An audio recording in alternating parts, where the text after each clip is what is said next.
तो दोस्तों, क्योंकि सांस भी कभी बहुत है कि आज के एपिसोड की शुरुआत ऑफिस की एक मीटिंग से होती है। वल्लभ भाई मिहिर और नोयना दोनों को बताते हैं कि पेपर्स पर साइन होते ही उनकी पार्टनरशिप खत्म हो जाएगी। वो बताते हैं कि पार्टनरशिप डीड के अनुसार जिन जिन कंपनियों में वे दोनों भागीदार हैं वे अब नहीं रहेंगे और कंपनी की संपत्ति और फंड्स दोनों के बीच बराबरी से बांट दिए जाएंगे। इसके बाद वल्लभ भाई नोयना को पेपर्स देखने के लिए कहते हैं जिसमें उसके हिस्से में आने वाली हर एक चीज को मेंशन किया गया होता है। वो मिहिर से भी एक बार देखने के लिए कहते हैं, लेकिन मिहिर कहता है कि उसे कुछ नहीं देखना, बस नोयना के साइन लो और सब खत्म करो। फिर जब वल्लभ भाई नोयना से पूछते हैं कि क्या उसने सब कुछ देख लिया है और क्या सब कुछ सही है और क्या वो साइन करने के लिए तैयार है, तो नोयना कहती है नहीं, सब सही नहीं है। वल्लभ भाई पूछते हैं कि क्या सही नहीं है, तो नोयना कहती है कि उसे अपने हिस्से के शेयर्स, कोई भी संपत्ति या पैसा कुछ भी नहीं चाहिए। वो कहती है कि उसे बस ये बता दिया जाए कि पार्टनरशिप खत्म करने के लिए उसे कहाँ साइन करने हैं। तभी इधर नोयना की बात सुनते ही मिहिर के सब्र का बांध टूट जाता है। उसका चेहरा गुस्से से लाल हो जाता है। वो तुरंत वल्लभ भाई और बाकी लोगों से कहता है कि वे उसे और नोयना को 2 मिनट के लिए अकेला छोड़ दें। फिर सबके जाने के बाद मिहिर नोयना पर चिल्ला पड़ता है कि यह क्या नाटक है तुम्हारा, क्या साबित करना चाहती हो तुम ये सब करके? क्या तुम्हें लगता है कि ये सब करके तुम मुझे इंप्रेस कर लोगी, मेरी नजरों में अपनी गिरी हुई इज्जत वापस पा लोगी? उसकी आवाज में नफरत और कड़वाहट भरी हुई होती है। वो कहता है कि जो कुछ भी नोयना ने किया है उसके बाद वो उसके लिए इस दुनिया में एग्जिस्ट भी नहीं करती।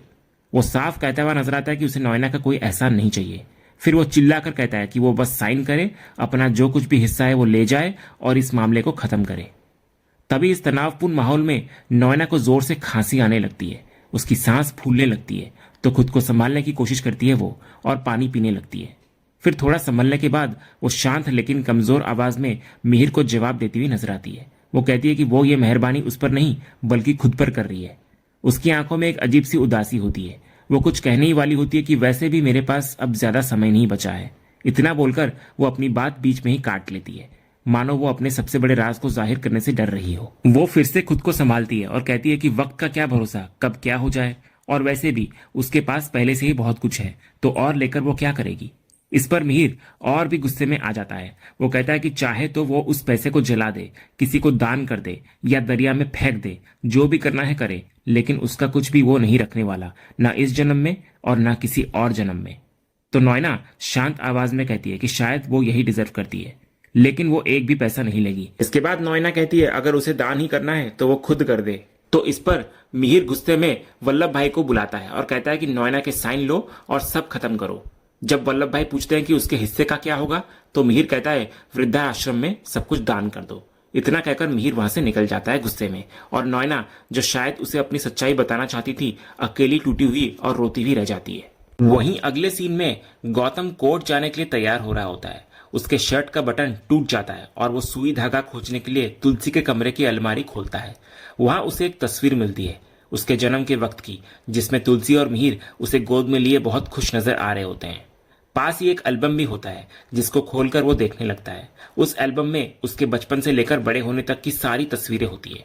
ये देखकर उसे अपने बचपन की याद आने लगती है और कैसे तुलसी हमेशा उसका ख्याल रखती थी, लेकिन वो हमेशा उससे नाराज रहता था। तभी शोभा कमरे में आती है और पूछती है, अब समझ में आया मम्मा का लाडला कौन है?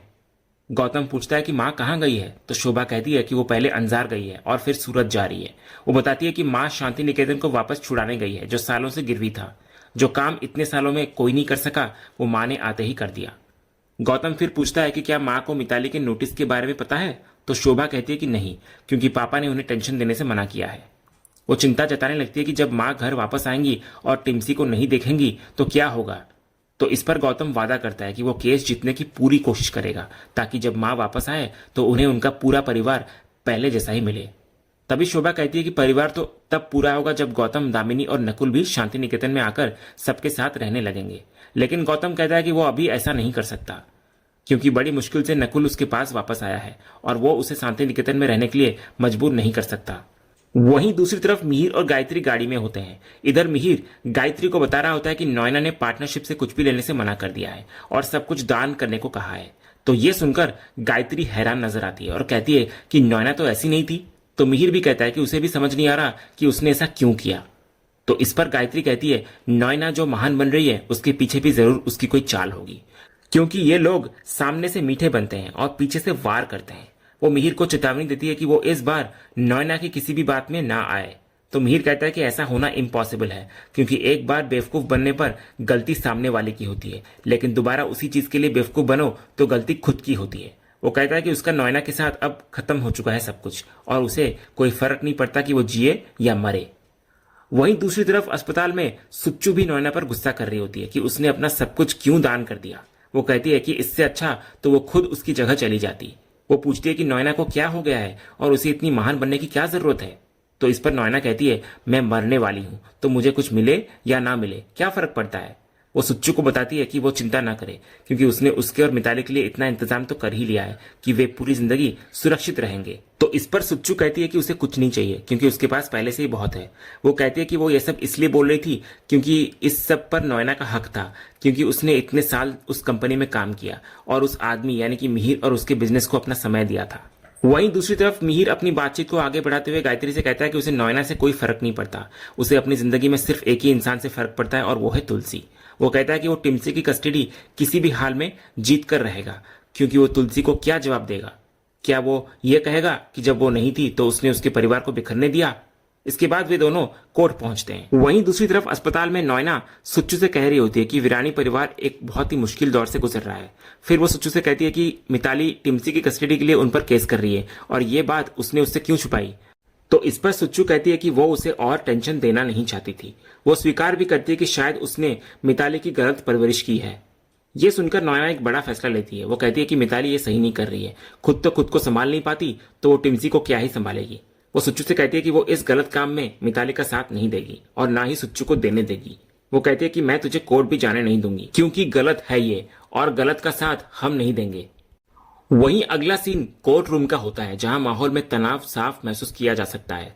मिताली का वकील जज से कह रहा होता है कि उसकी क्लाइंट को टिम्सी की पूरी कस्टडी चाहिए, क्योंकि ऋतिक अपनी नई पत्नी और बिजनेस में व्यस्त रहते हैं और टिम्सी जैसी छोटी बच्ची को एक माँ की जरूरत है। तभी गौतम खड़ा होता है। वो कहता है कि वो मानता है कि टिम्सी छोटी है और इसीलिए ये और भी जरूरी है कि उसे एक अच्छे और सुरक्षित माहौल में रखा जाए। जब मिताली का वकील कहता है कि माँ से ज्यादा सुरक्षित और क्या हो सकता है, तो गौतम कहता है उसके लिए पहले माँ जैसा बनना पड़ता है, क्योंकि सिर्फ जन्म देने से कोई माँ नहीं बन जाती। वो कहता है कि असली माँ वो होती है जो बच्चे की हर छोटी बड़ी जिम्मेदारी निभाए। इसके बाद गौतम जज से मिताली से कुछ सवाल पूछने की परमिशन लेता है। कटघरे में खड़ी मिताली से वो पूछता है कि क्या ये सच है कि जब टिम्सी कुछ ही दिनों की थी तब आप अपने दोस्तों के साथ थाईलैंड घूमने गई थी। तो मिताली इस पर बहाना बनाती है कि उसे ब्रेक चाहिए था। तो गौतम फिर पूछता है, क्या ये सच है कि आपने अपना फिगर मेंटेन करने के लिए टिम्सी को फॉर्मूला मिल्क पिलाया। मिताली कहती है कि उसे इतनी पुरानी बातें याद नहीं है। फिर गौतम कहता है, ठीक है, हम हाल ही की बात करते हैं। क्या ये सच है कि कुछ दिन पहले आप टिम्सी को स्कूल से लाना ही भूल गई थी।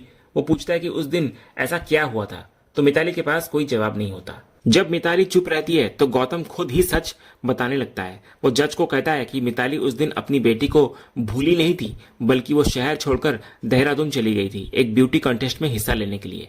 वो जज के सामने मिताली के ट्रैवल डॉक्यूमेंट्स सबूत के तौर पर पेश करता हुआ नजर आता है। फिर वो ये भी कहता है कि उस कॉन्टेस्ट में सिर्फ अनमैरिड औरतें ही हिस्सा ले सकती थी और मिताली ने अपने एप्लीकेशन फॉर्म में खुद को सिंगल बताया था, जिससे उसने न सिर्फ अपने पति बल्कि अपनी बेटी को भी अपनी जिंदगी से पूरी तरह से निकाल दिया था। वो जज के सामने वो एप्लीकेशन फॉर्म भी पेश करता हुआ नजर आता है। जब मिताली इधर कुछ बोलने की कोशिश करती है तो गौतम उसको ऑर्गेनाइजर को बुलाने की धमकी देता है, जिससे मिताली डर कर चुप हो जाती है। फिर अंत में गौतम जज से कहता है कि उसे यह साबित करने के लिए और कुछ कहने की जरूरत नहीं है कि मिताली कैसी माँ है। वो कहता है कि आज मिताली यहाँ अकेली है, जबकि ऋतिक के पास उसका पूरा परिवार बैठा है, जो ये साबित करता है कि टिम्सी को अपने पिता के साथ एक बेहतर और सुरक्षित माहौल मिलेगा। ये सब कुछ सुनने के बाद जज कहते हैं कि उन्होंने सारी दलीलें सुन ली है और थोड़ी देर बाद कार्यवाही फिर से शुरू की जाएगी। वहीं दूसरी तरफ कोर्ट के बाहर ऋतिक गौतम को गले लगाकर उसका शुक्रिया अदा करता है। मिहिर भी अपने बेटे को गले लगाता है और कहता है कि उसे उस पर बहुत गर्व है, क्योंकि आज वो एक भाई बनकर लड़ा है। तो गौतम कहता है कि वो बहुत शर्मिंदा था कि उसने पहले परी के खिलाफ लड़कर और रणविजय का साथ देकर बहुत बड़ी गलती की थी। उस बात का बोझ हमेशा उसके दिल पर रहा है।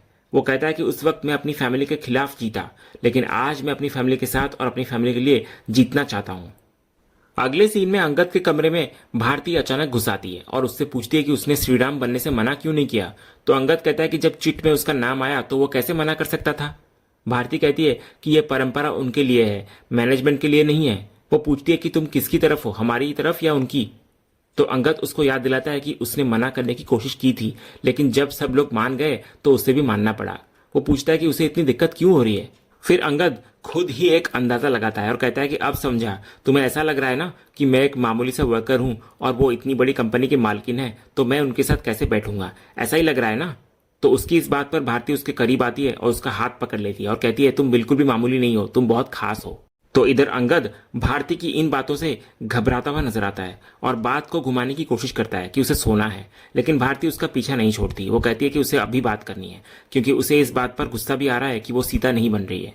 तो अंगद कहता है कि ये तो किस्मत की बात है, लेकिन भारती एक चौंकाने वाला खुलासा करती है। वो कहती है कि उस चिट्ठी में मेरा नाम कैसे नहीं आया, क्योंकि मैंने सारी चिट्स में तुम्हारा नाम लिखा था और सारी सीता मैया की चिट्स में अपना नाम लिखा था। ये सुनकर अंगद हैरान नजर आता है। भारती फिर अपने बैग से सारी बदली हुई चिट्स निकालकर उसको दिखाती है और पूछती है कि क्या वो अब भी नहीं समझा।